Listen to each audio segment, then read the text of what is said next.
ישראלים ימסרו נפשם על ירושלים, לא פחות מאנגלים על לונדון, רוסים על מוסקבה ואמריקנים על וושינגטון. ירושלים חוזר אלייך, אל חומותייך, את היחידה נשמע.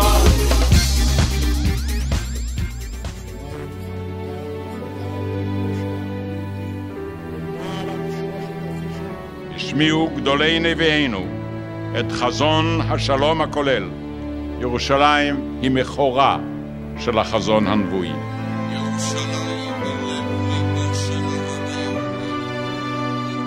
היהודי, ובירתה האחת והיחידה של מדינת ישראל. ירושלים מוגנת בחומת האהבה של עם ישראל לדורותיו ולתפוצותיו. אנחנו רוצים לשמור על ירושלים. זו בירת ישראל, עם שמוותר על בירתו.